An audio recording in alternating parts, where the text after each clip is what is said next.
የግብጽ ሚሳኤሎች አሰብ ገቡ። ደብረጽዮን ከቦምብ ጥቃት አመለጡ። ኢሳያስ ከእስራኤል ከባድ ጉድ ሰሙ። ሻዕቢያ ጸረ ሚሳኤሎቹን አስጠጋ። ጠቅላዩ ጥብቅ ውሳኔ አስተላለፉ። ጠቅላይ ሚኒስትር አብይ አህመድ ከኤርትራ ጋር ጦርነት ከተጀመረ እንደ ጋዛና ዩክሬን ማንም አያድናትም ማለታቸውን ተከትሎ ባዳሎ ቤተ መንግስት ትርምሱ ተጧጡፏል። ከትናንት ምሽት ጀምሮ ሻዕቢያ የአየር ኃይል ማዘዣ ጣቢያውን ወደ አሰብ እያዘዋወረ ሲሆን ጦሩ በልዩ ሁኔታ በተጠንቀቅ እንዲቆም ትዕዛዝ ተሰጥቶታል ነው የተባለው። ጉዳዩን በዝርዝር እናስደምጣቸዋለን። ደብረጽዮን ጥቃት ተፈጸመባቸው። ሊቀመንበሩ ከቦምብ ጥቃት አመለጡ። በህወሓት አመራሮች ላይ የተጀመረው ተቃውሞ አድማሱን አስፍቶ ከህዝቡ ባሻገር ወደ ሰራዊቱ መግባቱን ተከትሎ የህወሓት አመራሮች ትልቅ የሚባል የደህንነት ስጋት ውስጥ እንደሚገኙ የተገለጸ በሚገኝበት በዚህ ወቅት በደብረጽዮን መኖሪያ ቤት ላይ የቦምብ ጥቃት መፈጸሙ ተሰምቷል። ይህም ሌላኛው አበይት ጉዳያችን ነው። በሌላ ዜና ኢሳያስ ከባድ ጉድ ሰሙ። እስራኤል ከኢትዮጵያ ጎን ቆመች። በኤርትራና ኢትዮጵያ መካከል በተነሳው ውጥረት ውስጥ እስራኤል መግባቷ ተሰማ።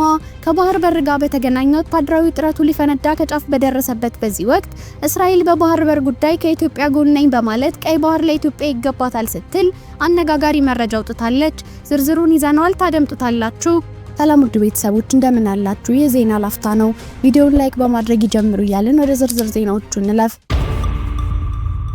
ሻዕቢያ ጸረ ሚሳኤሎችን ወደ አሰብ አስጠጋ። ጠቅላይ ሚኒስትር አብይ አህመድ በይፋ ጦርነቱ ከተጀመረ እንደ ጋዛና ዩክሬን ማንም አያድናቸውም ማለታቸውን ተከትሎ ባዳሎ ቤተ መንግስት ትርምሱ በርክቷል። ከትናንት ምሽት አንስቶ ሻዕቢያ የአየር ኃይል ማዘዣ ጣቢያውን ወደ አሰብ ያዘዋወረ ሲሆን ጦሩ በልዩ ሁኔታ በተጠንቀቅ እንዲሆን አዟል። ጠቅላዩ በማንኛውም ሰዓት ጦርነቱ ሊጀመር ይችላል፣ ከተጀመረ ደግሞ እንደ ጋዛና ዩክሬን ማንም አያድናቸውም ብለዋል። ታዲያ ይህ አስተያየት አስመራን እንደ ጋዛ የሚለው ትንተና ያስታወሰ ሆኗል። በዚህ የጠቅላዩ ንግግር የኤርትራ ባለስልጣናት ድንጋጤ ውስጥ መግባታቸው ተነግሯል። ይህን ተከትሎ ጠቅላይ ሚኒስትር አብይ ንዛቸው የቀላቀለ መልእክት ባስተላለፉበት ቅስፈት ሻዕቢያ አየር መሳሪያዎቹን፣ ጸረ ሚሳኤሎቹን እንዲሁም ሚግ ጀቶቹን ወደ አሰብ አስጠግቷል። ይህ አብይ በማንኛውም ሰዓት ጦርነቱ ሊነሳ ይችላል ሲሉ መናገራቸውን ተከትሎም የአየር ጥቃት ሊፈጸምብኝ ይችላል ከሚል ስጋት የመነጨ እንደሆነ ከስፍራው የወጡ መረጃዎች አረጋግጠዋል። ይህ በእንዲህ እንዳለ ሻዕቢያ ባፈቀላውጤው አቶ የማነ በኩል ለኢትዮጵያ መንግስት ምላሽ ሰጥተዋል።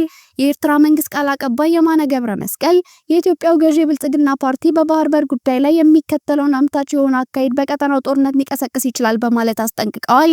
የኢትዮጵያ ጦር ኃይሎች ጠቅላይ ኤታማዦር ሹምና ሌሎችም የሀገሪቱ ከፍተኛ የጦር መኮንኖች በኤርትራ ላይ የጦርነት ዛቻ ማሰማት ቀጥለዋል በማለት የከሰሱት የማነ በሌላ በኩል ደግሞ ብልጽግና ኢትዮጵያን ከምጽዋ አሰብን ከጅቡቲ ታጁራ ወደብን የሚያገናኝ የባቡር ሀዲድ ለመገንባት እንዳቀደ በመግለጽ አምታች አካሄድ ይከተላል በማለት ጉዳዩን ተችተዋል።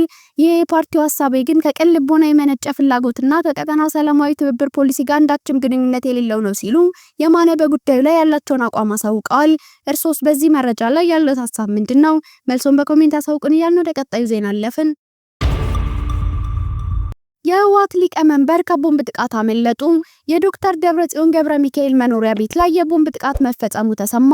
ይህ ጥቃት የተፈጸመው ዛሬ ከምሽቱ 12 ሰዓት ተኩል ገደማ አካባቢ ሲሆን በጥቃቱ የደረሰው ጉዳትም እስካሁን እንዳልታወቀ ነው የተነገረው።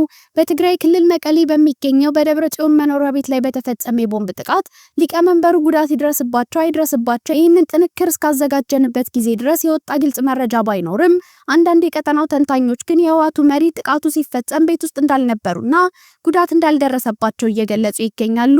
በህወሓት አመራሮች ላይ የተጀመረው ተቃውሞ አድማሱን አስፍቶ ከህዝቡ ባሻገር ወደ ሰራዊቱ መግባቱን ተከትሎ የህወሓት አመራሮች ትልቅ የሚባል የደህንነት ስጋት ውስጥ እንደሚገኙ የተገለጸ በሚገኝበት በዚህ ወቅት ይህ ጥቃት መፈጸሙ ነገሩ እንዴት ነው የሚል ጥያቄን አስነስቷል።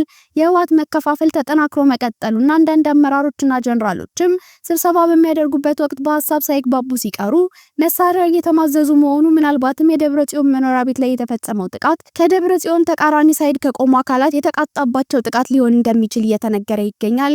ከሰሞኑ ጀነራል ምግበይ ኃይሌ ከህወሓት ተገንጥሎ ለመውጣት እንቅስቃሴ መጀመሩ የህወሓት ነገር አክትሞለታል እንዲባል እንዳደረገ የሚታወስ ሲሆን ከፍተኛ የህወሓት ወታደራዊ አዛዥ የሆነው ምግበይ ኃይሌ አሁን ላይ እነ ሞንጆሪኖና ደብረጽዮን እየሄዱበት ያለው መንገድ እንዳልተመቻቸው ከስፍራው የሚወጡ መረጃዎች ሲጠቁሙ ቆይተዋል። ሰሞኑን ከፍተኛ ወታደራዊና የፖለቲካ አመራሮች በዚህ ስብሰባ መቀመጣቸው የተነገረ ሲሆን ታዲያ በዚህ ስብሰባ ላይ ምግበይ ኃይሌ ሰፊ ንግግር ማድረጉንና በዚህ ንግግሩም ከሻቢያ ጋር የተፈጠረውን ጥምረት ታጣቂ ኃይላችን እያሳጣን ነው ሲል በምሬት ተናግሮ እንደነበር የሚታወስ ነው። ንግግሩ ሲቀጥልም ሻቢያ ላለፉት 30ና ከዛ በላይ ዓመታት እናውቀዋለን፣ ያደረገውንም ነገር አንረሳም፣ አሁንም ቢሆን ሻቢያን አናምነውም ሲል ነበር ጀነራል ምግበይ ኃይሌ የተናገረው። ታዲያ ይህ ጭቅጭቅ የበዛበት ስብሰባ ያለምንም ስምምነት የተጠናቀቀ ሲሆን አሁን ላይ ግን ምግበይ ኃይሌ የሱ ታማኝ ከሆኑ ወታደሮች ጋር በመሆን የራሱን ኃይል እያደራጀ እንደሚገኝ ነው የተነገረው። ታዲያ ምግበይ ኃይሌ የራሱን ኃይል ይዞ ነፃ መሬት ታጣቂዎችን ይቀላቀላል ወይስ የራሱን ግንባር ፈጥሮ ይዋጋል የሚለው እስካሁን ግልጽ አይደለም። በህወሓት የአርሚ አመራሮች መካከል የተፈጠረው ልዩነት እየሰፋ ሄዶ እርስ በርሳቸው መታኮስ መጀመራቸው ጭምር እየተሰማ ሲሆን ያለቃውን የሻቢያን ትዕዛዝ እየፈጸመ የሚገኘው ህወሓት በታጣቂዎች መካከል የነበረው አለመስማማት ከፍ ብሎ በአመራሮች መካከል መፈጠሩም ለህወሓት ትልቅ ራስ ምታት ሆኖበታል ነው የተባለው። እርስ በርሳቸው ለመጠፋፋት ጥቃቶችን እየተሞካከሩ እንደሆነ እየተነገረ ሲሆን ይህ ደብረጽዮን ቤት ላይ የተፈጸመው ጥቃትም በቡድኑ መሀል የተፈጠረውን አለመግባባት ቁልጭ አድርጎ የሚያሳይ ሆኖ አግኝተነዋል። ቪዲዮአችን ላይክ ማድረግ አይርሱ እያልን ወደ ቀጣይ ዜና አለፍን። ኢሳያስ ከባድ ጉድ ሰሙ። እስራኤል ከኢትዮጵያ ጎን ቆመች።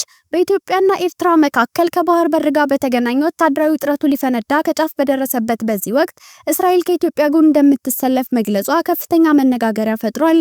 እስራኤል በባህር በር ጉዳይ ከኢትዮጵያ ጎን ነኝ፣ ቀይ ባህር ለኢትዮጵያ ይገባታል በማለት አነጋጋሪ መረጃ አውጥታለች።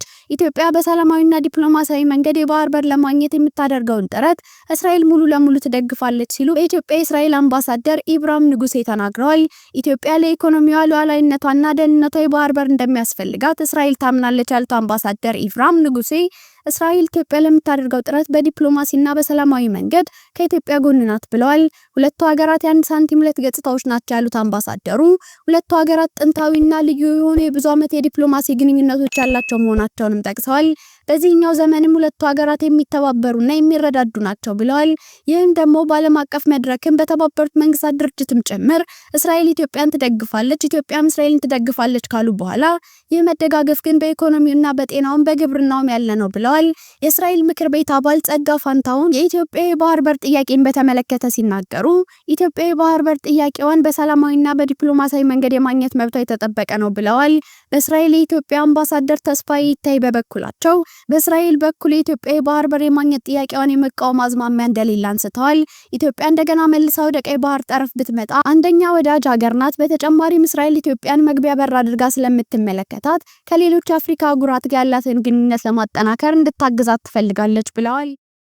ውድ የዜና ላፍታ ቤተሰቦች የሰዓቱ መረጃዎቻችን ያዳመጣችሁትን ይመስል ነበር። ስለተከታተላችሁን እያመሰገንን ቻናላችንን ሰብስክራይብ በማድረግ ቤተሰብ እንድትሆኑ እየጋበዝን በዚሁ ተሰናበትን። ጤና ይስጥልን።